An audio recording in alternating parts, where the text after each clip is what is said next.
सैयदना इमाम हुसैन शहीद करबला, इमाम आली मकाम सिब्ते रसूल रदी अल्लाह तआला अन्हु व अर्ज़ाहु अन्ना, जब मदीने तैयबा में थे और आपको यजीद ने बैत के लिए इसरार किया, और जानते हैं मदीने का गवर्नर वलीद बिन उक़बा इमाम हुसैन को अपने घर में बुलाया और रात के वक्त कहा कि आप यजीद की बैत कर लें, सब ठीक हो जाएगा। आपने एक तारीखी जुमला फरमाया था, आज वो सब मुसलमानों को याद होनी चाहिए। इमाम हुसैन ने ये नहीं कहा मैं हुसैन रसूलुल्लाह का नवासा यजीद की बैत करूंगा फासिक व फाजिर की, ये नहीं कहा आपने। तवज्जो चाहता हूं, आपने ये नहीं फरमाया, बल्कि ये फरमाया मुझ जैसा उस जैसे की बैत कैसे कर सकता है। ये क़यामत तक आने वालों के लिए मैसेज है, हुसैन जैसा कभी भी यजीद जैसे की बैत नहीं कर सकता, और ना ही वैसों की ताकत को वो मान सकता है। और अल्हम्दुलिल्लाह हमारी माओ ने बचपन से हमें हुसैन को ही सुनाया है, यजीद को नहीं। इसलिए आज अगर किसी तख्त पर यजीद बैठा हो तो हमें डर नहीं लगता इस बात का कि वो गर्दन उड़ा देगा, हमें इस बात का खौफ नहीं लगता कि फांसी पर चढ़ा देगा। हमें इस बात का यकीन है कि अगर हमारे टुकड़े भी हो जाएंगे तो इंशाअल्लाह हमारी रूह करबला जरूर पहुंचेंगी। इमाम हुसैन के साथ क़यामत के दिन उठाए जाएंगे, हक बात करते हुए अगर दुनिया से जाएं। अजीजा ने गिरामी वक़ार, मैं तारीख की चंद झलकियां आपके सामने रखूंगा। मुझे हुक्म भी हुआ है, बहुत जल्दी वक्त खत्म हो जाएगा, समेटना है। मैं चंद मिसालें आपके सामने रखता हूं। ताकत किसे कहते हैं, कुव्वत किसे कहते हैं। जिम में जाकर बॉडी बनाने वाला ताकतवर है, काजू बादाम खाने वाला ताकतवर है, मुक्के मारने वाला ताकतवर है। कौन है ताकतवर? ताकत किसे कहते हैं? मेरे अजीजों, असल ताकत तो ये है कि तुम इस्तेमाल अपने हाथ पैर कुछ भी ना करो, लेकिन खलबली दूसरों में मची रहे। ये असल ताकत है, ये रब ताला की तरफ से दी हुई होती है इनाम में। वरना आप सोच सकते हैं कि हुसैन आजम के साथ जो लोग आए थे वो कुल काफिला कितना था। अलग अलग रिवायतें, इमाम हुसैन के साथ 135 लोग थे, बाज रिवायात में है 96 थे, 96 लोग थे, बाज रिवायत में 82 थे। शहीद होने वालों की तादाद 72 है। लेकिन इस बात पर अक्सर उलमा मुहद्दिसीन का ख्याल है कि 82 लोग थे, 82 लोग थे। 82 के मुकाबिल में कितने लोगों को आना चाहिए रास्ता रोकने के लिए? अगर किसी आम आदमी से भी पूछे तो डबल कर दो, ट्रिपल कर दो, 4 गुना ज्यादा कर दो। नहीं, 82 को रोकने के लिए पहले 1000 लोग आए, फिर वो 1000 के बाद 4000 प्लस आए, 5000 लोग सिर्फ 82 लोगों को रोकने के लिए आए रास्ता। फिर ये लोग 4 दिन तक रास्ता रोकते ही रहे, 5000 लोग मिलकर।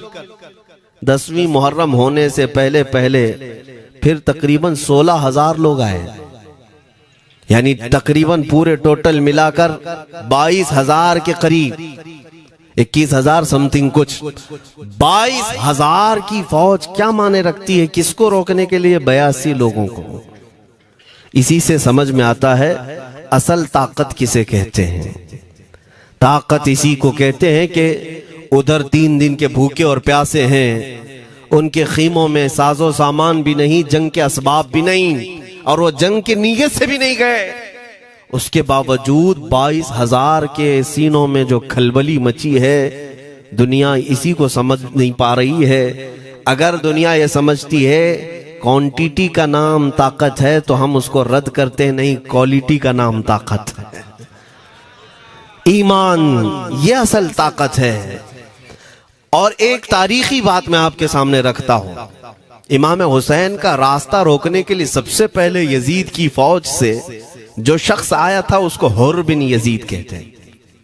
हुर बिन यजीद रियाई 1000 का लश्कर लेकर के ये इमाम हुसैन का रास्ता रोकने आए। 2 दिन तक इधर उधर घुमाते रहा, और जब जब नमाजें होती रही, इमाम हुसैन मुसल्ला इमामत पर हैं और ये यजीदी इक्तिदा भी कर रहे हैं। हर जमात इमाम हुसैन के पीछे हो रही है। लेकिन मैं आपको बताता हूं 10वीं मुहर्रम से पहले इमाम हुसैन ने खुतबा दिया और यजीदियों से कहा, क्या तुम मेरी हैसियत को नहीं जानते? मैं फातिमा जहरा का बेटा हूं, हैदर कर्रार का नूर नजर हूं, रसूलुल्लाह का नवासा हूं। मेरी निस्बतें क्या तुम्हें नहीं मालूम? तुम मेरे खून से अपने हाथों को न रंगो। मैं तुम्हारे पास ऑप्शन रखता हूं, मैं इस रास्ते से अपने वापस मदीने की तरफ जाता हूं या किसी साहिल की तरफ या दिमश्क जाऊंगा। जंग करना नहीं चाहता तुमसे। ये 3 ऑप्शन जब इमाम हुसैन ने रखा तो यजीदियों ने एक को भी कबूल नहीं किया। वो जंग करना ही चाहते थे, इमाम हुसैन के खून के साथ खेलना ही चाहते थे। लेकिन जो हुर बिन यजीद है, तवज्जो चाहता हूं, जो खुद इमाम हुसैन का रास्ता रोकने के लिए आया, उसके दिल में ये बात आई और उसने आकर के 10वीं मुहर्रम को यजीदियों से कहा, मियां मान लो हुसैन की बात, 3 में से कोई एक बात मान लो, हम जंग नहीं करना चाहते, वो रसूलुल्लाह के बेटे ही तो हैं। तो सारे जो सिपह सालार बड़े बड़े थे, अम्र बिन साद, शिमर वगैरह, हुर बिन यजीद से कहने लगे, तुझे कौन कहता है फैसला करने के लिए? तू सिपाही है, 1000 की नफरी तेरे साथ दी गई है, बस अगर तुझे हमारे साथ रहना है तो मैदान में जमा रह, वरना चला जा, तू सुलह की बातें मत कर। हुर बिन यजीद उसी दिन 10वीं मुहर्रम को उन यजीदियों से कहता, अच्छा अगर तुम मेरे इस बात को नहीं मानते तो तुम्हारी सिपह सालारी तुम्हें मुबारक, मैं हुसैन के खीमे में जा रहा हूं। जो यजीद की तरफ से आया था वो किधर चला गया? मौला हुसैन के खीमे में। कब? सिर्फ 10वीं मुहर्रम, एक रिवायत में 9वीं मुहर्रम को, एक दिन पहले इमाम हुसैन के खीमे में आया, दस्तबोसी की, माफी मांगी और इमाम हुसैन ने कहा, अब तुम जा सकते हो अपने घर। हुर बिन यजीद ने कहा, मैं उस वक्त तक अब आपका साथ नहीं छोड़ूंगा जब तक मेरे जिस्म में आखिरी सांस बाकी रहेगी, मैं आपके साथ रहूंगा। अब इमाम हुसैन की वफादारी में आने वाला कौन था?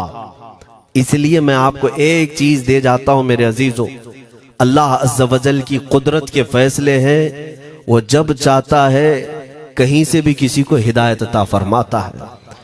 वो बातिल कुव्वतों के मौजूद पलने वाला बच्चा भी कभी रब तबारक व तआला हिदायत देता है, उसे आलिम बनाता है, और कभी काबे की छांव में पलने वाले को मौला अबू जहल भी बनाता है, गुमराह कर देता है। हुर बिन यजीद मौला हुसैन के पास आ गए। जो बात मुझे कहनी है उसके लिए मुझे इतना वाकया बयान करना पड़ा है। मैं असल पॉइंट की तरफ आता हूं, क्यों मैं ये बयान कर रहा हूं। जब 10वीं मुहर्रम को जंग शुरू हुई, अम्र बिन साद ने तीर चलाया, तो जानते हैं खीमा हुसैन की तरफ से सबसे पहले मैदान में उतरने वाला यही हुर बिन यजीद ही, यही उतरे अपने घोड़े पर सवार होकर उन्हीं यजीदियों से लड़ने के लिए जिनकी फौज में ये आए थे, उनके मुकाबले में लड़ने के लिए गए। और जब लड़ने की इब्तिदा हुई, सुबह से दोपहर के करीब तक वो लड़ते रहे, जवाल तक। अब जो बात कहना है तवज्जो से सुनो। हुर बिन यजीद ने सुबह से लड़ाई की, बहुतों ने वहां पर मैदान जंग में मुकाबला आराइयां की हैं, लेकिन हुर बिन यजीद की जो लड़ाई है वो तारीख में लिखी हुई। आज उन्होंने यजीदियों के साथ जो जंग किया, कई घंटे जंग करने के बाद, जानते हैं तन्हा हुर बिन यजीद ने 120 यजीदियों को कत्ल किया। 120 की तादाद, एक घोड़सवार एक ही है, 120 को मार गिराया। उसके बाद जामे शहादत नोश किया। मैं तारीख पढ़ रहा था, वहीं पर हमने किताब को रोक दी। बहुत सारे लोग करबला के वाकयात में इमाम हुसैन के खानदान के बच्चों के शहादत तो बयान करते हैं, उनके जिस्म कट गए, उनके ऊपर घोड़े दौड़ाए गए, लेकिन तुम ये नहीं जानते कि हुसैनी शहजादों ने बातिल कुव्वतों के कैसे छक्के छुड़ाए थे। एक एक जवान ने मुकाबिल में आने वालों को उनकी औकात कैसे याद दिलाई थी। अब सुनो, हुर बिन यजीद 120 को मार गिरा सकते हैं, वो भी एक दिन पहले खीमा हुसैन में आने वाला, एक दिन पहले खीमा हुसैन में आने वाला। बात समझ में आ रही है अभी?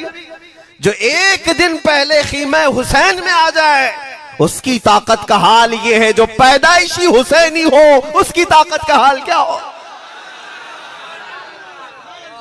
मेरे अजीजों, ताकत किसे कहते ये समझो। यह और बात है कि लोगों को अपनी ही औकात मालूम नहीं, अपनी हैसियत मालूम नहीं है। होता क्या है मैं आपको बताऊं। अल्लामा अब्दुल मुस्तफा आजमी साहब ने एक बड़ी प्यारी बात लिखी है। वो गुजरात के हालात बहुत अच्छी तरह से जानते थे। आपने एक बहुत अच्छी बात लिखी जो हमारे तमाम चीजों से या आज के जमाने में ये चीज मैच होती है। एक ताजिर तिजारत करने के लिए निकला, उसके पास कुछ कीमती हीरे थे, कीमती हीरे थे, और वो हीरों की तिजारत करता था और एक चोर उसके पीछे पड़ गया। और वो चोर रोजाना वो चोरी करने के चक्कर में रहता था कि जब रात को ये ताजिर सोए तो मैं ये हीरे निकाल लूंगा। लेकिन 2-3 दिन जब जब वो ताजिर सोता था वो पूरे हीरे चेक करता था, कहीं नहीं मिलते थे। थक गया चोर। 3 दिन के बाद उस ताजिर को उसने पूछा, चोर ने कहा कि तुम हीरे रखते कहां हो? दिन भर तो तुम्हारे पास होते, रात में कहां जाते? तो उस ताजिर ने कहा, अकल का अगर तू इस्तेमाल करता तो तुझे बात समझ में आती। रोजाना मैं तेरे ही जुब्बे में रात को ये हीरे रखकर खुद सो जाता था। वो अपना नहीं तलाश करता, इसका तलाश करता। बिला तशबीह बिला तमसील। मेरे अजीजों, तुम्हारे पास जो ताकत है तुम्हें उसका अंदाजा नहीं। तुम जो मोहब्बत मुस्तफ़ा सल्लल्लाहु अलैहि वसल्लम की शमा अपने सीने में रखते हो, मौला करीम का वादा है तुम्हारे साथ, काना हक्कन अलैना नस्रुल मोमिनीन। रब ताला फरमाता हमने अपने ऊपर लाजिम कर लिया है कि ईमान वालों की मदद करें। और हमने मदद देखी है, रब ताला की मदद देखी है। आज के इन हालात में मुझे बताओ, भौंकने वाले भौंक ही रहे हैं, बाकी तुम्हारा क्या बिगाड़ लिया, क्या तुम्हारा खराब किया? बस ये है कि तुम अपने अंदर खलबली मत मचाओ और ज्यादा खौफ और हिरास में मत जियो। अल्हम्दुलिल्लाह मुसलमान हैं, मोमिन हैं, किसी चोर कौम से तुम्हारा रिश्ता नहीं है। तुम दुनिया की उस अजीम कौम हो जो सिर्फ और सिर्फ अपने रब ताला के हुजूर झुकती है, और अपने रब तबारक व ताला के हुजूर ऐसे झुकती है। मैं चैलेंज के साथ कहता हूं, पूरी दुनिया में कोई कम्युनिटी, कोई कौम ऐसी नहीं है जो अपने खुदा को देखने के बाद ही झुकती है। जिसकी भी जाओ, उनके खुदाओं की तस्वीर वहां पर सामने होती तभी झुकते हैं। वो चाहे ईसाई हो, यहूदी हो, कोई भी हो, उन्होंने कोई ना कोई या मूर्ति बनाई है या तस्वीर बनाई है, तब वो झुकते हैं। तन्हा तुम ईमान वाले हो जो आज तक अपने खुदा को देखा नहीं लेकिन हर दिन सजदा करते हो, तुम्हारा ये ईमान है। और कुरान में शुरू में ही अल्लाह ताला ने जो तारीफ फरमाई सूरह बकरा में, युमिनून बिल गैब, अल्लाह फरमाता है ये वो लोग हैं जो गैब पर ईमान रखते हैं, देखा नहीं। और दुनिया में करोड़ों मस्जिदें होंगी, किसी मस्जिद में अल्लाह की तस्वीर है? किसी मस्जिद में? और या तुम्हें सलातो सलाम पढ़ने के लिए मेरे आका की तस्वीर देखने की जरूरत है? यही तो तुम्हारा ईमान है मेरे अजीजों। मेरे आका को हमने दिल में बसा रखा है, और जब हुजूर पाक की याद आई, बगैर तस्वीर देखे हम खड़े हो जाते हैं। और उनकी मोहब्बत वैसी होती है, हमें किसी तस्वीर और मूरत को देखने की जरूरत भी नहीं होती। तुम्हारी खुसूसियात बहुत हैं। अल्लाह रब्बुल इज्जत ने तुम्हारी पेशानियों को महफूज रखा है, किसी अहरे गैरे के सामने झुकने नहीं दिया। पेशानी मुकद्दस है तुम्हारी। हाँ, ये तो नहीं है कि तुम किसी दरख्त पर भी चले जाओ, पत्थर पर भी चले जाओ, चूहे पर भी झुक जाओ, सांप पर भी झुक जाओ, नहीं है। एक सहाबी हैं, ईमान लाने के बाद वो कहते हैं, या रसूल अल्लाह सल्लल्लाहु अलैहि वसल्लम, दो वाकयात ऐसे हैं जो जमाने जहालत में हम करते थे। एक वाकया याद करता हूं तो रोना आता है और एक वाकया याद करता हूं तो हंसी आती है। हुजूर ने फरमाया वो दोनों क्या है बताओ। उन्होंने कहा पहला वाकया तो ये है जिसको याद करके रोता हूं कि जवानी में जब हमारे घर बेटी पैदा होती थी तो हम उसका गर्दन मरोड़ कर दफन कर देते थे। आज मुझे वो बात याद आती है तो रोना आता है कि हमने ऐसे कई बच्चियों को दफन कर दिया। अरब वाले दामाद बनाना नहीं चाहते थे और बेटियों को पहले ही मार देते थे। ये वो सहाबी कहते हैं अब याद आती है बात तो रोना आता है। मेरे आका सल्लल्लाहु अलैहि वसल्लम ने फरमाया फिर हंसी किस बात पर आती है। कहते हैं जमाने जहालत में हमारे खुदा जो होते जिनकी हम इबादत करते थे तो जब सफर में जाना होता था तो आटा गूंद करके खुदा बना लेते थे, क्योंकि सफर में जाना है और हर जगह उनको साथ में रखना था खुदा को। वो साहबी कहते हैं सफर के खुदा और होते थे, हवा का अलग, पानी का अलग, मिट्टी का अलग, सब लेकर के चलते थे। फिर हुजूर ने फरमाया हंसी किस बात पर आती है। वो कहते हैं बीच रास्ते में अगर खाना खत्म हुआ तो कभी खुदा का हाथ तोड़ के खाते थे, कभी पैर तोड़ के खाते थे। अरे मेरे अजीजों 1400 साल बाद आज जब आप हंस रहे हैं उस सहाबी को तो इस बात पर हंसी आती होगी। मैं ये बात सिर्फ इसलिए अर्ज कर रहा हूं कि शुक्र मनाओ अल्लाह रब्बुल इज्जत का कि तुम्हें रब तबारक व तआला ने उस कौम में पैदा किया है जिसका माथा सिर्फ वहदहू ला शरीक की बारगाह में झुकती है। तुम ईमान वाले हो। और मैंने आयत यही तिलावत की खुतबे में, वला तहीनु वला तहज़नु व अंतुमुल अअलौना इन कुंतुम मुमिनीन। घबराओ मत, परेशान मत हो, तुम सबसे ज्यादा सरबुलंद रहोगे अगर तुम ईमान वाले हो।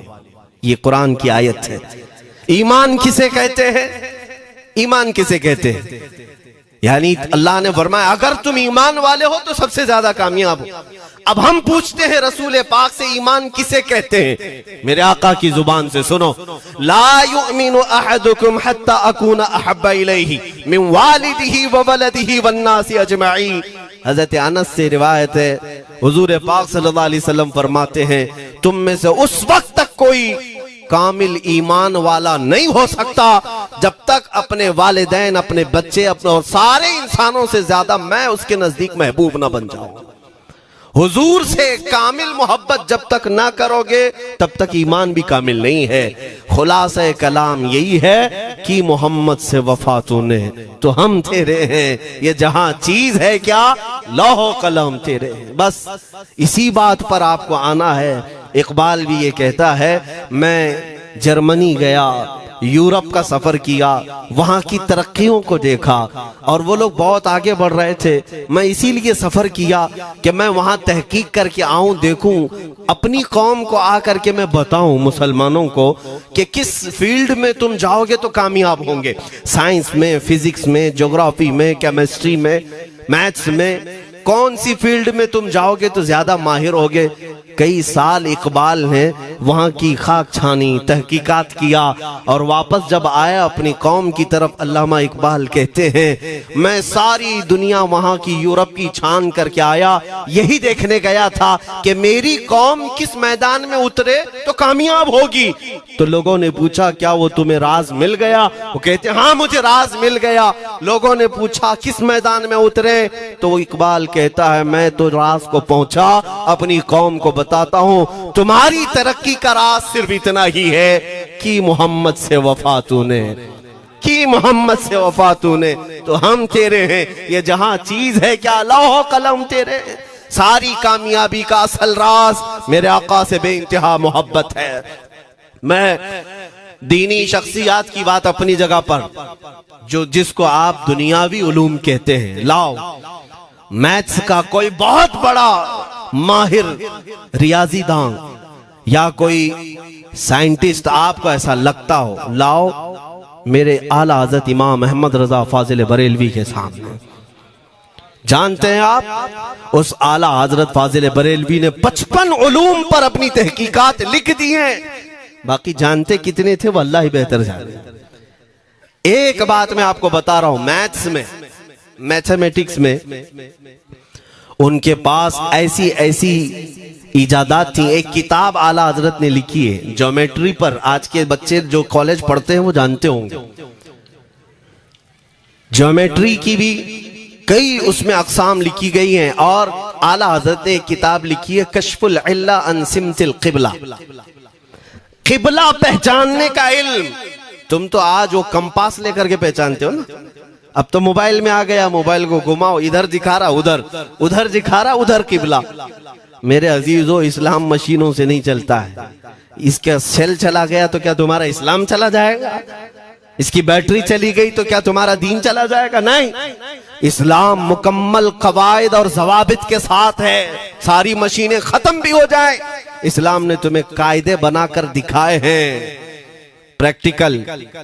ये क़िबला पहचानने का इल्म होता है। शहर का तूलुल बलद अर्जुल बलद देखना होता है, बहुत सारी उसमें चीजें, उसकी सतह समंदर से ऊंचाई कितनी है, फिर सितारों को देखा जाता है, फिर पहचाना जाता है क़िबला, उसको हिसाब में लगाया जाता है। आला हजरत ने ये जो किताब लिखी पूरे 1400 साल में है। आला हजरत की ये किताब जिसमें 10 कायदे खुद उन्होंने इजाद किए, उनसे पहले किसी ने नहीं लिखी, खुद उन्होंने इजाद किए। और उसके बाद आला हजरत ने चैलेंज के साथ कहा कि मैंने, फकीर ने ये 10 कायदे इजाद किए हैं, इस पर कोई अमल करके क़िबला पहचानना चाहे तो उस पर अमल करके खड़ा हो जाए। अगर हिजाबात हटा दिए जाएं तो काबा उसकी नाक के सामने होगा। आला हजरत ने लिखा है काबा ऐन उसकी नाक के सामने होगा। परफेक्ट कायदे उन्होंने लिखे। ये कायदे कहां से आए? हिसाब, मैथमेटिक्स। जो अलीगढ़ के प्रोफेसर अपने फंसे हुए मसाइल हल करने के लिए आला हजरत के पास आए, वाकयात आपने सुने होंगे। अब मैं आपसे कहता हूं, एक बहुत बड़े प्रोफेसर साहब अलीगढ़ के, वो लंदन या ऑक्सफोर्ड जा रहे थे या जर्मनी जा रहे थे कुछ मैथ्स के फंडे हल करने के लिए। आला हजरत के खलीफा ने उन्हें मशवरा दिया कि चले मौलाना अहमद रजा साहब बरेली में रहते हैं, उनसे बात कर लेंगे।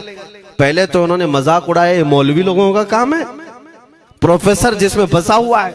उन्होंने कहा लंदन और जर्मनी जाने में जितना खर्चा आता है उससे कम ही बरेली को लगता है, एक बार ट्राई कर लीजिए। वो आए आला हजरत के यहाँ, वो मौलाना सैयद सुलेमान साहब के कहने पर जब आला हजरत के पास आए, असर का वक्त था, अजान हो चुकी थी, आप मस्जिद की तरफ जा रहे थे। प्रोफेसर साहब से मुलाकात हुई। आला हजरत ने पूछा कैसे आना हुआ? उन्होंने कहा एक बहुत पेचीदा मसले में फंस गया हूं, मैथ्स का, रियाजी का, हिसाब का हल नहीं होता, इसके लिए मैं बाहर का सफर कर रहा था। आपके शागिर्द मौलाना सुलेमान साहब ने कहा कि आपसे मिलने। आला हजरत ने कहा दिखाएं क्या मसला है? उन्होंने कहा इतने शॉर्ट टाइम में ये हल नहीं होगा, नमाज के लिए आप जा रहे हैं। आला हजरत ने फरमाया फिर भी दिखाओ। आला हजरत को उन्होंने वैसे ही खड़े दिखाया। देखते ही आला हजरत ने उंगलियां रखी और कहा इसका यहां से, इसका यहां से, फलां का यहां से, इस तरह आप लगा करके देख ले, मैं असर की नमाज से फारिग होकर आता हूं। वो प्रोफेसर साहब कहते हैं उन्होंने चुटकियों में यूं हल किया, मैं जब बैठ करके उस मसले को लगाया तो तुरंत 2 मिनट में वो मसला हल हो गया। अब जिसके लिए मैं ये वाकया अर्ज कर रहा हूं सुनो। वो हैरत में आंखें फटी फटी रह गई उस प्रोफेसर साहब की। उधर नमाज होने के बाद आए आला हजरत, तो वो अश करने लगे। कहा मौलाना साहब मैं पहली मर्तबा देख रहा हूं कि मदरसे का कोई मौलवी मैथ्स के इतने टफ फंडे को हल कर लेता हो। मौलाना ये तो बताएं ये रियाजी और ये मैथ्स के मसले आपने किससे सीखे? कौन है आपको? किस कॉलेज में, किस यूनिवर्सिटी से आपने सनद हासिल की है? यही मुझे कहना है मेरे अजीज। अब आला हजरत का जवाब सुनो। कहते हैं जनाब मैंने अपने वालिद से सिर्फ प्लस माइनस और मल्टीपल के मसले सीखे, जमा, नफी और ज़रब हमारे वालिद साहब ने बस इतना ही सिखाया। और उस वक्त बचपन में मुझे मंतिक, फलसफा, ये सब किताबें पढ़ने का शौक था। मैं हिसाब के, ज्योमेट्री के ये किताबें लेकर बैठा। मेरे वालिद आए, देखा, पूछा अहमद रजा क्या पढ़ रहे हो? मैंने दिखाया ये मंतिक है, फलसफा है या हिसाब की किताबें हैं। मेरे वालिद ने वो किताबें अपने हाथ में ले ली और कहा जा रसूलुल्लाह की हदीसें पढ़, सदक़े में सारे इल्म दे दिए जाएंगे। आला हज़रत फरमाते हैं उसके बाद मैंने अपनी जिंदगी मेरे मुस्तफा के कदमों में लगा दी। ये जो आप देख रहे हैं ये मेरे मुस्तफा के कदमों से छन कर मुझे मिला है। बस बात समझ जाओ, ताकत इसी को कहते हैं। नबी पाक सल्लल्लाहु ताला अलैहि वसल्लम से बेइंतहा मोहब्बत करने वाला वो दुनिया के किसी मैदान में भी तन्हा नहीं होता, तन्हा नहीं होता। अजीजा ने गिरामी वक़ार, मैं इस बात की तरफ आपको ले जाता हूँ। एक सहाबी हजरत सलमा बिन अक्वा रदियल्लाहु ताला, इनको राजिलु रसूलिल्लाह कहा जाता है। हुजूर सल्लल्लाहु अलैहि वसल्लम के ऐसे सिपाही जितने गज़वात में गए, जितनी जंगों में गए, कभी घोड़े पर नहीं बैठे, पैदल। और वह ऐसा पैदल चलते थे कि कोई घोड़ा भी उनके साथ नहीं पकड़ पाता उनको जब वो भागते थे। घोड़ा भी अपनी तेज रफ्तारी के बावजूद उन्हें नहीं पकड़ पाता। उनको वो लक़ब मिला था राजिलु रसूलिल्लाह, छल करके सफर करने वाला रसूलुल्लाह का सिपाही। एक बार ऐसा हुआ, एक बनु कार्रा का शख्स जिसका नाम अब्दुर्रहमान है, ये मुनाफिक था, खबीस था। इसने तकरीबन 400 लोगों को जमा किया, अपने हम मिजाज लोगों को, और मदीने पर रात के वक्त एक बगीचे पर हमला किया, पूरे बगीचे को आग लगा दिया और उसके बाद फिर जो खजूरें थी वहां से सब लूट लिया, लूट करके अपने घोड़ों पर रख लिया और निकल पड़ा। उस वक्त सिवाय हजरत सलमा बिन अकवा के कोई नहीं था। उधर 400 लोग लूट मार कर रहे हैं और खजूरें जमा कर रहे हैं, और ये तन्हा साहबी। इस साहबी का हाल ये है, घोड़ा भी नहीं होता था कभी नहीं। अब इनको जलाल आया कि मेरे मुस्तफा के शहर की एक खजूर भी मैं बाहर जाने नहीं दूंगा जो चोरी करके जा रहा है। उसके बाद आपने पीछा करना शुरू किया। और हकीकत देखें, आप जब हदीस पढ़ेंगे, आला हजरत ने अल मलफूज में भी इसको नकल फरमाया। जब तक मैं ये हदीस पढ़ रहा था इतनी हंसी भी आती है और उनकी इस बहादुरी पर दिल खिल जाता है और सीना चौड़ा होता है कि वो अकेले किस बात पर भाग रहे थे, उनके पीछे 400 लोगों के पीछे भाग रहे। अच्छा, कोई ये कहे कि नादान आदमी है, 400 लोगों को नहीं देख रहा, अकेला भाग रहा है, हो सकता है इनको कोई कह दिया हो, लेकिन मुझे हैरत उन 400 पर हो रही है जो एक से डर के भाग भी रहे थे। वो भी भाग रहे हैं, एक दौड़ा रहा है और 400 भाग रहे हैं। वह अब्दुर्रहमान कार्रा का रहने वाला कारी भागा जा रहा है और सबसे कह रहा है सलमा बिन अकवा से अपनी अपनी जान बचा लो। इसीलिए मैं कहता हूं ये बुज़दिल कौमें हैं, मेरे मुस्तफा के गुलामों का मुकाबला करने की सकत नहीं रखती जिसके सीने में इश्क़ मुस्तफा हो। 400 भागते रहे और ये भगाते रहे बहुत दूर तक। जब हज़रत सलमा बिन अकवा भागते थे तो घोड़े भी पीछे पड़ जाते, और आप जैसे जैसे कोई घोड़सवार आता उसकी टांग पकड़कर खींचते और उसकी गर्दन पर पैर रखते, फिर आगे निकल पड़ते थे। न जाने कितनों को उन्होंने तन्हा अपने हाथों से गिराया, कोई मुकाबला करने को तैयार नहीं। गिराते भी हैं और उनकी गिरी हुई खजूरें जमा भी करते हैं कि मुझे मदीने वापस ले जाना है। उस सहाबी को मैं पढ़ता हूं, अजीजा ने गिरामी खजूरें जमा करते रहे और उन्हें भगाते रहे। आखिर में वो 10-10 की टुकड़ियों में बदल गए। वो अब्दुर्रहमान कार्रा का रहने वाला कहने लगा, एक साथ मत भागो, ये अकेले सबको भगा रहा है, 10 इधर जाओ, 10 उधर जाओ, 10 उधर जाओ। जालिमों, पलट कर मेरे मुस्तफा के गुलाम का मुकाबला करके देखते हैं, लेकिन किसी से नहीं हुआ। वो पहाड़ की चोटियों में चले गए। हज़रत सलमा बिन अकवा पहाड़ पे भी चढ़ने लग गए। तो अब्दुर्रहमान कार्रा वो कहता है वहीं से चीख करके, सलमा बिन अकवा तुमको क्या चाहिए, क्यों पीछा कर रहे हो? कहा, मैं शहर रसूल की एक खजूर भी जब तक तुम्हारे पास होगी पीछा करता रहूंगा। उसने वहीं से अपने सारे साथियों को पुकार कर कहा, सारे लोग खजूरें फेंक दो, अपनी जान बचा लो। सबों ने खजूरें दे दी। हज़रत सलमा बिन अकवा पूरी खजूरें जमा की है, कितनों को रोनते हुए वापस आने लगे। जानते हैं, एक सहाबी और है हज़रत अबू क़तादा, जिनको फारिसु रसूलिल्लाह कहा जाता है। उनका घोड़ा दौड़ता हुआ, उनको दौड़ाता हुआ हजरत अबू कुतादा उस पर हैं और 10 लोग और साथ हैं। वो हजरत सलमा बिन अकवा की मदद के लिए आ गए। जब वो आए तो ये अक्सर को तो गिरा चुके थे, खजूरें ले भी चुके थे। हजरत अबू कुतादा 10 सहाबा के साथ जब आए, हजरत सलमा बिन अकवा की और मदद हो गई। अब ये मदीने आने लगे तो तवज्जो चाहता हूं। हजरत सलमा बिन अकवा ने पूछा, मैं तो अकेला दौड़ा रहा था, कोई मुझे न देखा था, न ये वाकई की किसी को खबर थी, तुम यहां तक कैसे आए? तुमको किसने भेजा मेरी मदद के लिए?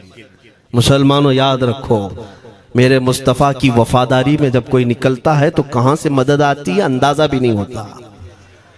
हजरत सलमा बिन अकवा ने उनसे पूछा अबू कुतादा से, तुम आए कैसे? हजरत अबू कुतादा ने जो जवाब दिया वो और ताज्जुब का था। कहा, हमने नहीं देखा, हमको मालूम भी नहीं तुम किसके साथ गए हो, हमें ये वाकया भी नहीं मालूम, लेकिन हम अपने खीमे में बैठे थे, हमारा ये घोड़ा दौड़ता हुआ है, ये घोड़ा दौड़ता हुआ आया और दोनों पैर बार बार उठा करके हिनहिनाने लगा। मेरा घोड़ा ऐसा कभी करता नहीं, वो जिहाद में जाने वाला घोड़ा है, फरमाबरदार है। अबू कुतादा ने उसको सहलाया लेकिन फिर भी वो खामोश नहीं हुआ। हजरत अबू कुतादा कहते, मैं पहचान लिया, वो अपनी पीठ पर मुझे सवार करना चाहता है। मैं इसकी पीठ पर बैठ गया। मेरे साथी भी ताज्जुब में थे, इतनी वक्त गुजर जाने के बाद घोड़े को न भूख लगी है न प्यास लगी है, ये कहां ले जा रहा है?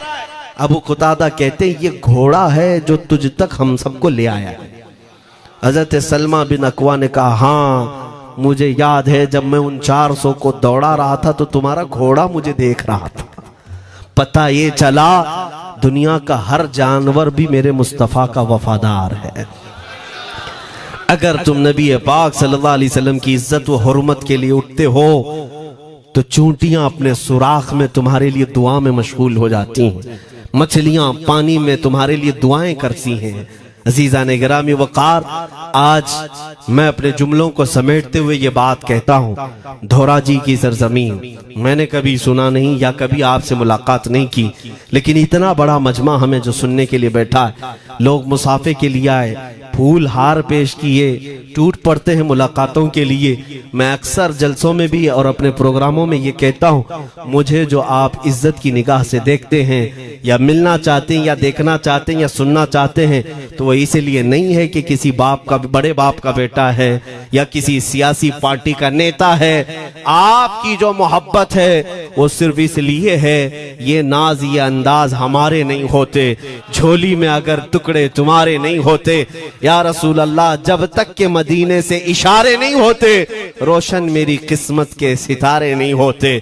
जो कुछ भी इज्जत मिली है हमें आज, वो किसी और सलाहियत की वजह से नहीं।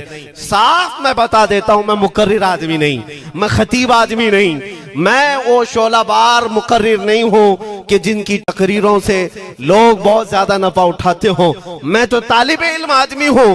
मेरे आका सल्लल्लाहु ताला अलैहि वसल्लम के लिए इतनी वफा करना जानता हूं कि मैंने यह अहद कर लिया है, मेरे जिस्म में जब तक खून बाकी रहेगा, एक भी सालिम कुत्ता मेरे आका की तरफ उंगली भी उठाए, हम अपनी गर्दन भी निछावर करने को तैयार रहेंगे।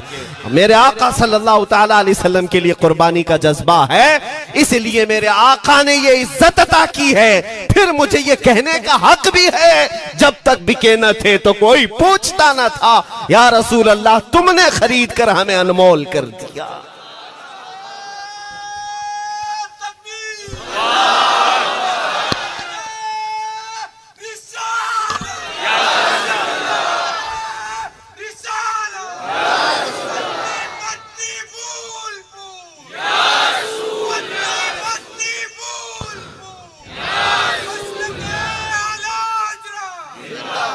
मेरे अजीजों, इस बात पर आज तुम्हारा इत्तिहाद होना है, आज तुम्हारा इत्तिहाद होना है। मैंने काफी इलाकों के दौरे की और देख लिए, लोग जो कहते हैं हम बिखरे हुए हैं, बटे हुए हैं, टुकड़ों में हैं, लेकिन मैंने सबको देखा, यकीनन फिरकों में भी बटे हैं, सिलसिलों में भी। हालांकि सिलसिलों में इख्तिलाफ होना नहीं चाहिए, जो सलासिल हक्का हैं वो सब मदीने तैयबा की नहरें हैं, इख्तिलाफात नहीं, लेकिन उसके बावजूद बटे हुए लोग हैं। एक दूसरे से मुसाफा नहीं करना चाहते, एक दूसरे के पीछे नमाजें नहीं पढ़ना चाहते, जो खाली सुन्नी होकर भी, ईमान वाले होकर के भी। मैं बहुतों से ये शिकायतें सुना कि हम में बहुत सारे इख्तिलाफात हैं, लेकिन इसका हल तकरीरें हैं, तहरीरें हैं, लोगों को समझाना है, इस्लाह करना है, सब करके देख लिया। लेकिन एक बात मैंने खुद प्रैक्टिकल देख लिया कि 1000 टुकड़ों में क्यों ना बटे हों, लेकिन मेरे मुस्तफ़ा का नाम आ जाए तो हर कोई मुत्तहिद नजर आता है। ये हमने देख लिया है, ये हमने देख लिया है। किसी भी पीर से बैत क्यों ना हो, मैं दूसरों की बात नहीं करता, लेकिन मैंने पूरे हिंदुस्तान के कोने कोने में देखा है जाकर के, किसी भी सुन्नी सहीहुल अकीदा पीर से बैत क्यों ना हो, अगरचे उसके आपस के झगड़े हों, लेकिन हमने एक मजमे में मुझे सुनने वालों को, ऐसे इख्तिलाफ वालों को भी देखा, दोनों सुन रहे हैं, लेकिन जब हमने पूछा मेरे मुस्तफा करीम की इज्जत पर बात आए तो तुम में से कौन खड़ा हो सकता है, हर इख्तिलाफ रखने वाला भी ये कहता है, या रसूल अल्लाह, ये जिस्म भी तुम्हारा, ये जान भी तुम्हारी, करूं तेरे नाम पे जां फिदा, न बस एक जां दो जहां फिदा, दो जहां से भी नहीं जी भरा, करूं क्या करोड़ों जहां नहीं। ये हर एक का नारा है। इससे पता ये चला कि आज तुम सबको अगर कोई चीज जोड़ सकती है तो नाम मोहम्मद है, मेरे मुस्तफा करीम सल्लल्लाहु अलैहि वसल्लम की मोहब्बत है। गुंबदे खजरा की छांव में सबको जमा करो, इंशाअल्लाह अज़ीज इत्तिहाद बरकरार रहेगा। असल की तरफ नजर रखो, बादशाह की तरफ नजर रखो, बाकी जितने वली हैं, जितने पीर हैं, सब वजीर हैं, सब वजीर हैं, बादशाह सिर्फ मेरा मुस्तफा है। नबी पाक सल्लल्लाहु ताला अलैहि वसल्लम को हम शहंशाह तस्लीम करते हैं, लिहाजा अगर बादशाह की तरफ नजर होगी तो तुम्हें शैतान ये इस तरह की लड़ाइयों में नहीं रखेगा, वो कामयाब नहीं हो सकेगा। तुम सबका मिशन अगर मेरे मुस्तफा की इज्जत और उनकी नामूस हो जाए, हुजूर अकरम सल्लल्लाहु ताला अलैहि वसल्लम की तरफ हमने देखा है बड़े बड़े इख्तिलाफात खत्म हो जाते हैं। हजरत अबू जर गिफारी, हजरत बिलाल हबशी, दोनों में झगड़ा हो गया था, तकरार हुई। हजरत अबू जर गिफारी ने सिर्फ हजरत बिलाल को गुस्से में आकर कहा, काली औरत के बेटे, या इब्न उम्मी सौदा, ये तकरार में हो जाता है। हजरत बिलाल को ये बात लग गई, थे तो काले, लेकिन सहाबी ने कहा था काली औरत के बेटे। हुजूर के पास जाकर अर्ज किया, या रसूल अल्लाह, अबू जर ने मुझे आज यूं कहा, अबू जर ने मुझे आज यूं कहा, काली औरत के बेटे। मेरे आका सल्लल्लाहु अलैहि वसल्लम को जला लाया, बाहर आए, बुलाया, अबू जर कहां है, आए। हुजूर पाक ने उनको मुखातिब करके सिर्फ इतना फरमाया, अफीकल जाहिलिया, अभी तक तुम्हारे अंदर पुरानी जाहिलियत बाकी है।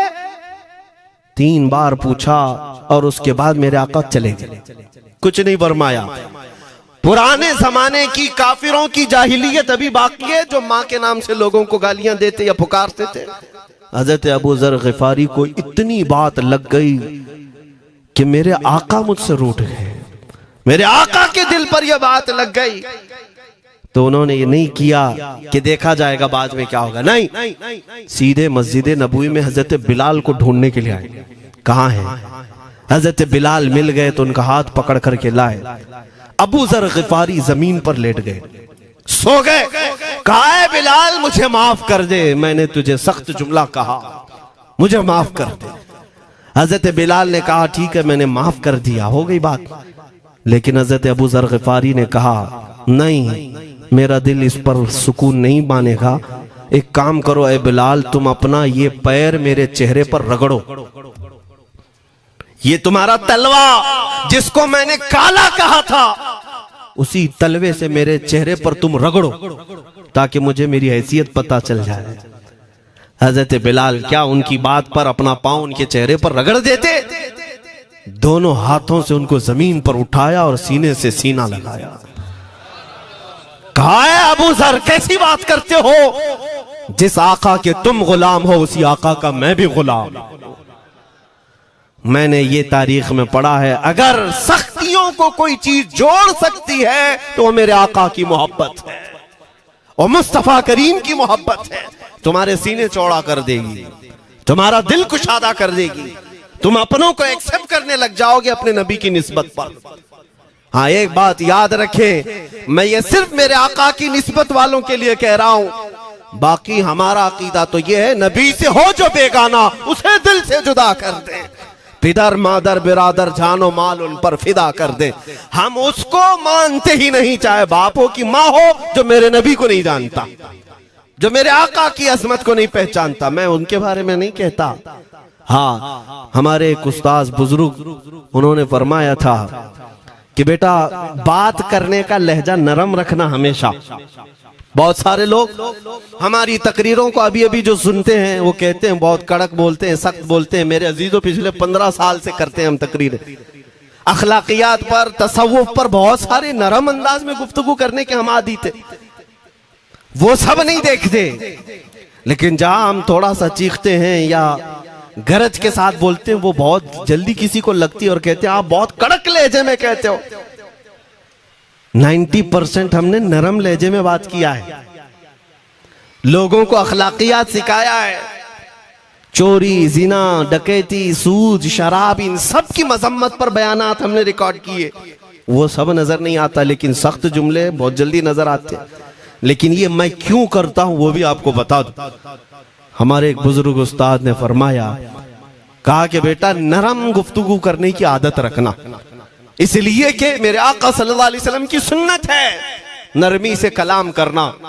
लेकिन एक बात याद रखना, जिंदगी भर नरमी से बात करो, लेकिन मुस्तफा करीम सल्लल्लाहु अलैहि वसल्लम की एहानत या दुश्मनी किसी में देखो तो फिर न तुम्हारी जुबान मीठी होनी चाहिए, न दिल नरम होना चाहिए, न दिमाग ठंडा होना चाहिए। हाँ, ये ईमान का तकाजा है। हम जो सख्त बात करते हैं, लोगों को ऐसा लगता है कि इतना कड़क नहीं बोलना चाहिए। तुम्हें पता भी नहीं हजरत उमर फारूक कितना बोलते थे। हाँ, उमैर बिन वहब एक शख्स था जो हुजूर के कत्ल का इरादा करके आया था मक्का से। सफवान नाम का एक और शख्स, उमैर नाम के 2 लोग हतीम काबा में बैठकर मीटिंग करके आए। क्योंकि सफवान का बाप जंग बदर में मारा गया था, उमैर का बेटा जंग में कैदी होकर हुजूर के पास कैद था। दोनों का प्रॉब्लम सेम था। दोनों लोग हतीम काबा में बैठ करके फैसला करते हैं। सफवान ने कहा मैं तुझे बहुत पैसे दूंगा, एक तलवार को जहर में बुझा कर जाओ मदीने और मोहम्मद का कत्ल करके आओ सल्लल्लाहु अलैहि वसल्लम। उमैर बिन वहब तलवार छुपा करके मदीने आया, लेकिन जिस वक्त वो आया, हजरत उमर फारूक चंद सहाबा के साथ मस्जिद नबवी के बाहर खड़े थे। देखते ही उसकी गर्दन में जो है ये गमछा डाला, रुमाल, और कहा खुजू हादल कल, पकड़ो इस कुत्ते को। ये हजरत उमर की जुबान से निकलेंगे, कहते हैं पकड़ो इस कुत्ते को। यही वो है जो बद्र के अंदर, मैदान बद्र में मक्का वालों को भड़का रहा था जंग पर हुजूर के खिलाफ। यहाँ मदीने में आया है, पकड़ो इसको। हजरत उमर बाहर ही सब कर देते, लेकिन कहा कि मैं हुजूर से पूछ के आता हूँ इसका करना क्या है। मेरे आका के पास गए, कहा या रसूल अल्लाह, शैतान कुरैश आया है, कुरैश का शैतान आया है उमैर बिन वहब, और मुझे लगता है वो बुरी नीयत से आया है। हजरत उमर पहले ही भांप रहे हैं, मुझे लगता है वो बुरी नीयत से आया है, क्या करना है आप हुक्म फरमाए। मेरे आका ने फरमाया उमर उसको अंदर ले आओ। उमैर बिन वहब को वैसी गर्दन में वो गमछा डाल के घुमा के अंदर ले आए मस्जिद नबवी में। हुजूर ने पूछा, हजरत उमर से कहा छोड़ दो उसको। जब अंदर आया तो पूछा हुजूर ने क्यों आए उमैर। अब वो झूठ बोलने लगा, कहा मेरा बेटा आपके पास कैदी है, खैर खैरियत पूछने के लिए आया और क्या है। मेरे आका ने फरमाया सच सच बताओ क्यों आए हो। उसने फिर कहा मैं अपने बेटे की खैरियत मालूम करने आया हूं, और क्यों आया हूं। हुजूर ने फरमाया खैरियत मालूम करने आए तो तलवार लेके क्यों आए हो। उसने तलवार दिखाने के लिए फेंक दिया, कहा इस तलवार का क्या होना है। तलवार तो हमारे पास बद्र में भी थी, लेकिन फतह आप ही के साथ थी। बड़ी बड़ी बातें करने लगा। मेरे आका को जलाल आया और कहा उमैर वो बात क्यों नहीं बोलते जो तुम सफवान के साथ काबा के हतीम में बैठकर करके आए हो। मदीने में बैठा रसूल खाने काबा में होने वाली गुफ्तगू को सुन रहा है। दूरो नजदीक के सुनने वाले वो काने लाले करामत पे लाखों सलाम। ये हदीस मौजूद है, सही हदीस है। इसी हदीस के तर्जुमानी करते हुए हम तो यह अकीदा रख ही सकते हैं ना, हम यहाँ से पुकारें वो वहां से सुने, मुस्तफा की समाअत पे। हाँ, यह अकीदा बरेली वाले का जो है वो अपने पेट का अकीदा नहीं, ये सहाबा का अकीदा है। मेरे अजीजों, जब मेरे आका ने फरमाया वो बात बताओ जो हतीम काबा में करके आए हो, अब थर थर थर कांपने लग गया। इससे इस रसूल से क्या छुपाएं जो हतीम काबा में तन्हाई में होने वाली मीटिंग को भी जानता हो। कहा अब मैं क्या बताऊं जब आपको सब मालूम है। अब मैं जो कहना चाहता हूं वो ये है, अशहदु अन्नका मुहम्मदन रसूलुल्लाह, मैं गवाही देता हूं कि आप मोहम्मद अल्लाह के रसूल हैं सल्लल्लाहु अलैहि वसल्लम। ईमान ले आए। अब सुनिए मेरे अजीजों, ईमान लाने के बाद हुजूर पाक सल्लल्लाहु अलैहि वसल्लम ने तलकीन फरमाई कि अब इस्लाम पर कायम रहो, ईमान पर बरकरार रहो। कत्ल करने के लिए आया, मेरे मुस्तफा का गुलाम बन गए। अब उसके बाद हजरत उमर क्या कहते हैं, हजरत उमर जो गमछा गले में डाल के अंदर लाए थे, अब गले में हाथ डालकर बाहर ले जाते हैं। और बाहर जो साथी खड़े थे उन सबको मुखातिब करके कहते हैं, लोगों सुनो। हजरत उमर के अल्फाज सुने, कहते हैं थोड़ी देर पहले ये जो शख्स तुम देख रहे हो, मुझे खिंजीर इससे अच्छा लगता था। अल्लाह, ये लफ्ज भी है, वल्लाही इन्नी लअहब्बु खिंजीरन मिन हाज़ा। कहते हैं कि इससे बेहतर मैं खिंजीर को समझता था क्योंकि ये दुश्मन रसूल था। लेकिन अब सुनो ऐ लोगों, अब मेरे सगे बेटे से ज्यादा मुझको ये अजीज है, इसलिए कि मेरे आका का गुलाम। यही ईमान है, यही ईमान है। अजीजान गिरामी, खुलासा कलाम मेरी बात का यही है, मोहम्मद की मोहब्बत दीन हक की शर्त अव्वल है। इसी में हो अगर खामी तो सब कुछ नामुकम्मल है। इकबाल ने क्या खूब कहा था, अगर पहचानना हो तो मेरे अजीजों पहचानो, तुम मेरे आका सल्लल्लाहु अलैहि वसल्लम के कदमों तक अगर पहुंच गए तो यही दीन है। बमुस्तफ़ा बरसा खैश के दी हमाउस, गर्ब उन रसीदी तमाम बुल हबीस। अपने आप को हुजूर तक पहुंचा दो, इसी का नाम दीन है। और अगर वहां तक नहीं पहुंच सके, जिंदगी पूरी अबू लहब की तरह है।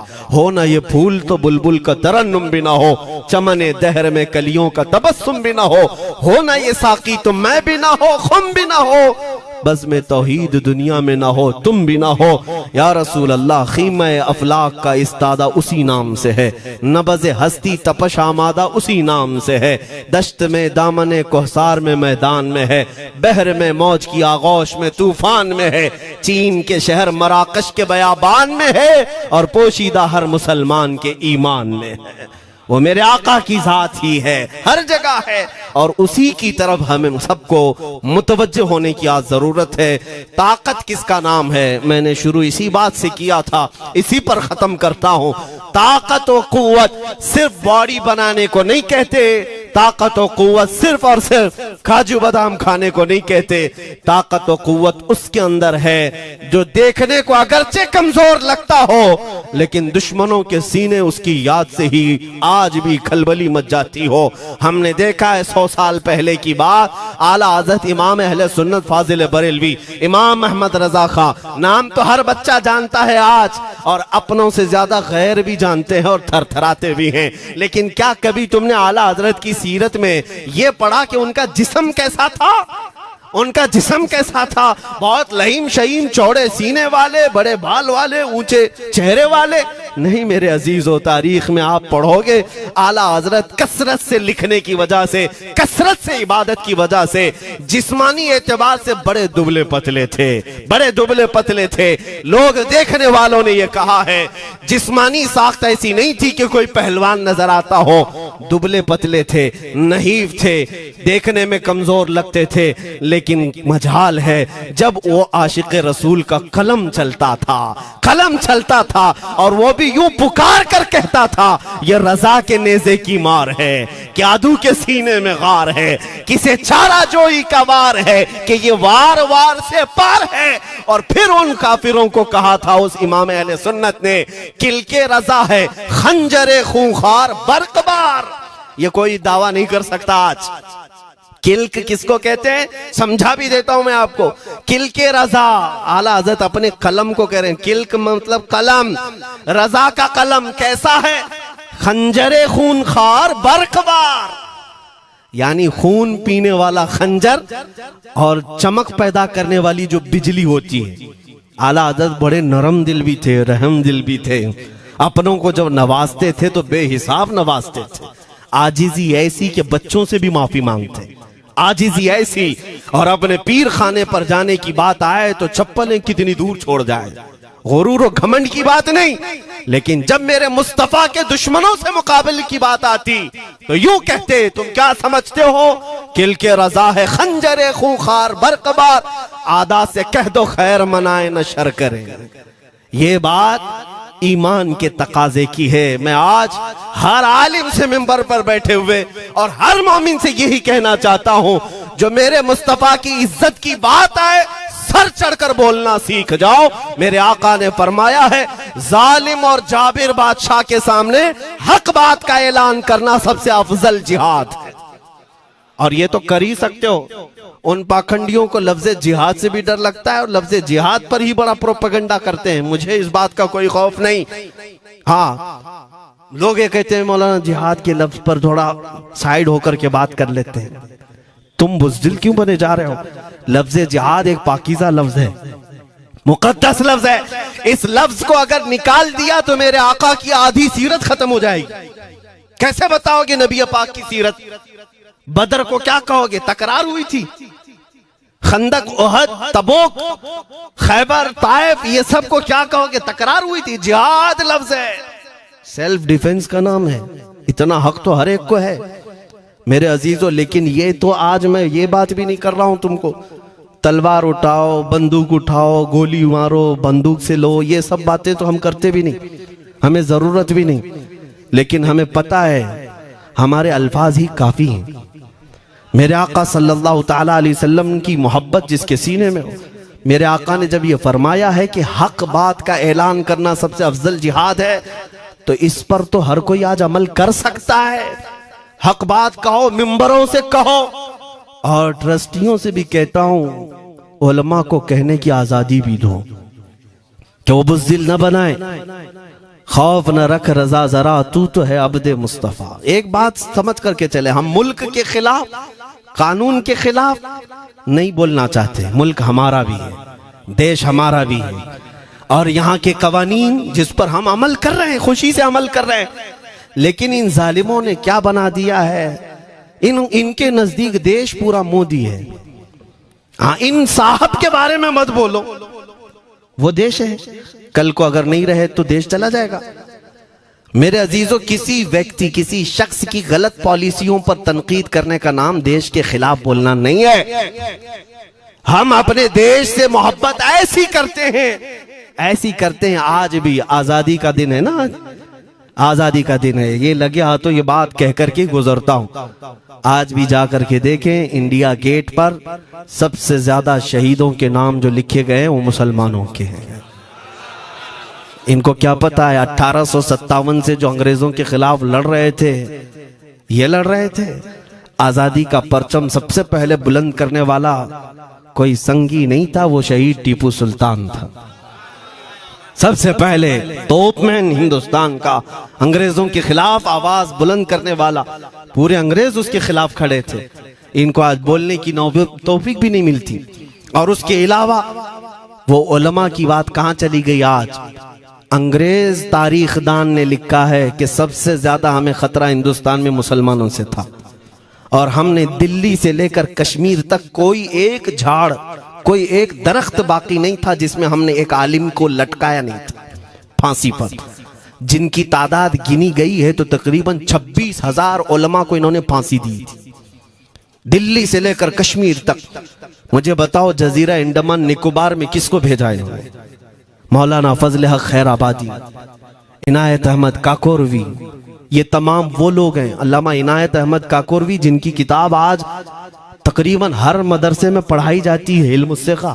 ये किताब यहाँ चटाई पर बैठकर लिखी हुई नहीं, उस जेल की दीवारों पर लिखी हुई किताब। उसको पढ़ करके आज बच्चे आलिम बनते, हम भी पढ़े। ये वो लोग हैं जिनको सिर्फ और सिर्फ हक बात कहने की बुनियाद पर जिंदगी भर जेल में डाल दिया गया। आज ढूंढ करके निकालो मौलाना फजल हक खैर आबादी का मजार कहाँ है, और अंडमान निकोबार में। जहां काला पानी की सजा दी जाती थी।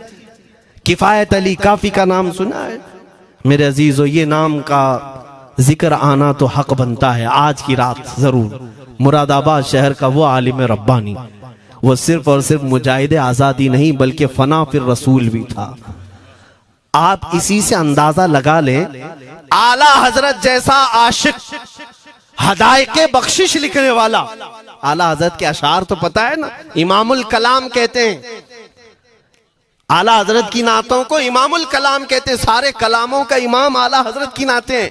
पढ़ करके देख लो, वजद आ जाए हुजूर की नाते। लेकिन उस आला हजरत से पूछा गया, आप किसकी नाते पसंद करते हैं? आला हजरत फरमाते हैं, मैं सिर्फ दो ही लोगों की नाते सुनता हूं, या तो हसन रजा बरेलवी की या अल्लामा किफायत अली काफी की।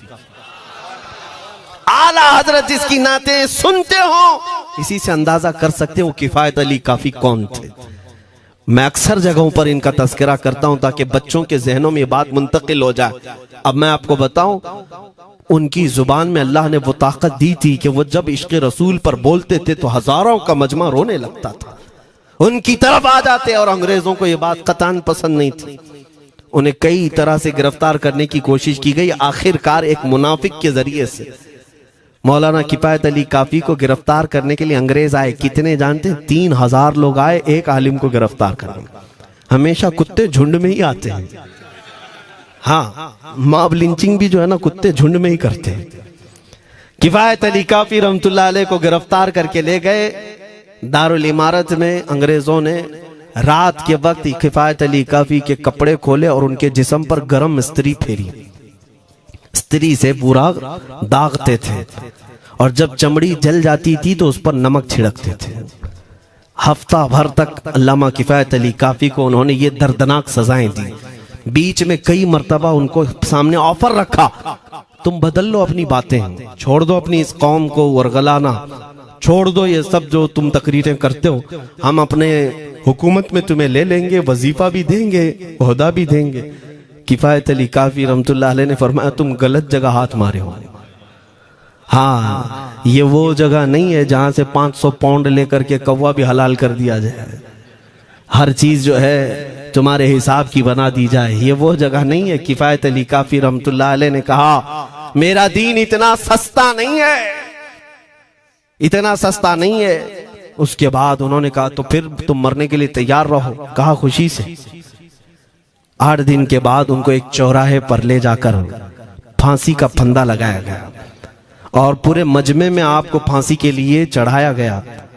अंग्रेजों ने पूछा था, कोई आखिरी वसीयत है तुम्हारी, कोई आखिरी ख्वाहिश है तो बता दो लोगों में।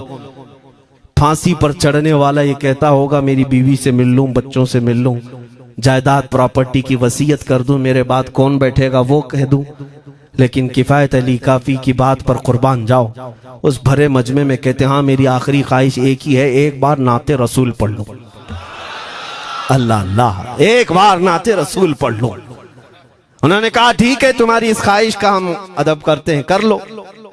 किफायत अली काफी रहमतुल्लाह अलैह फांसी के फंदे पर चढ़ने से पहले क्या मगन होकर के गुनगुना रहे थे, यूं कह रहे थे, कोई गुल बाकी रहेगा न चमन रह जाएगा, पर रसूलुल्लाह का दीने हसन रह जाएगा।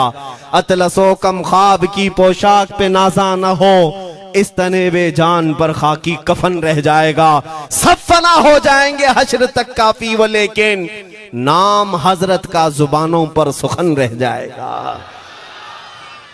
ये नाते पाक गुनगुनाते हुए चढ़ गए फांसी के फंदे पर। लोगों ने देखा फांसी तो लगी लेकिन लबों पर उसी तरह की मुस्कुराहट थी। क्यों? ये राज है मेरे अजीजों, मरने वाला ही जानता है। फंदा बाद में लगता है, आमिना का लाल पहले तशरीफ लाता है। मौत का दर्द उसे क्या होगा जो जमाले मुस्तफा देख रहा हो, मेरे आका सल्लल्लाहु ताला अलैहि वसल्लम की तरफ महव हो। अब सुनो, मैं ये बात क्यों कह रहा हूं, तुम इन बातों से घबराना नहीं, इन बातों से डरना नहीं कि कल को अगर आपके मिंबर पर बैठकर खिताब करने वाला ये आपका गुलाम मर जाता है, कट जाता है, कोई मुझे मार देता है, तो इस बात का यकीन रख लेना, दीन रुकेगा नहीं। और मेरे आका सल्लल्लाहु अलैहि वसल्लम के नामूस और उनकी इज्जत में कोई कमी आने वाली नहीं। हमारे मर जाने से कुछ नहीं होना है, इसलिए कि हर सुन्नी बच्चा जानता है इस्लाम जिंदा होता है हर करबला। हम मरने के बाद इस बात का यकीन रखते हैं, अगर हमारी मौत हो गई इस रास्ते में तो इस्लाम की आबियारी होगी, इस्लाम और फूलेगा फलेगा। और हुआ यही, किफायत अली काफी को फांसी का फंदा देकर 8 दिन तक जश्न मनाया था अंग्रेजों ने। जब मौलवी चला गया जो लोगों को तकरीर करता था, हजारों का जमा करता था, हुजूर अकरम सल्लल्लाहु अलैहि वसल्लम की मोहब्बत की बातें करता था, चला गया, हमने फांसी दे दी। लेकिन इन जालिमों को मालूम नहीं मेरे खुदा का कानून क्या है, कुदरत खुदाबंदी का कानून क्या है। मुरादाबाद शहर में ये किफायत अली काफी को 1857 के पहले फांसी दे रहे हैं, और उसी साल मुरादाबाद के करीब बरेली शहर में अल्लाह ताला अहमद रजा पैदा कर रहा है। तुम एक आशिक को फांसी दिए, हुजूर पाक के चाहने वाले को तुमने फांसी देकर ये समझा कि आप खत्म हो गया इश्क की बातें करने वाला। लेकिन कुर्बान जाओ मोहब्बत मुस्तफा पर, मेरा रब ऐसे इन मक्कारों के मकर को फेरता है कि फौरन अल्लाह ताला ने ऐसा आशिक पैदा किया कि फिर बरेली की तरफ से उठने वाली आवाज एक शहर में, एक बस्ती में नहीं, दुनिया के कोने कोने में पहुंच गई। आज 100 साल हो गए उस मर्दे कलंदर इमाम अहले सुन्नत को दुनिया से गए हुए, लेकिन हर मस्जिद की मिंबर और मेहराब आवाज देती है मुस्तफा जाने रहमत पे लाखों सला, शमे बज़ में हिदायत पे लाखों सला। और फिर हमारे बच्चे भी ये आज कह जाते हैं, डाल दी कल्ब में अज़मते मुस्तफा, सय्यदी आला हजरत पे लाखों सला। ये निजाम है मेरे मौला का, एक चिराग तुम बुझाओगे मौला 100 चिराग रोशन फरमाएगा। हाँ, इंशाअल्लाहुल अज़ीज़ इस बात पर हम सबको जमा होना है। अल्लाह करीम हमें हमारी खोई हुई ताकत व कुव्वत अता फरमाए। आप रब तबारक व तआला की बारगाह में ये दुआ करें कि ऐ रब्बे जुल जलाल, जब तक जिंदगी बाकी है मौला मुझे तेरे नबी के वफादारों में शुमार फरमा।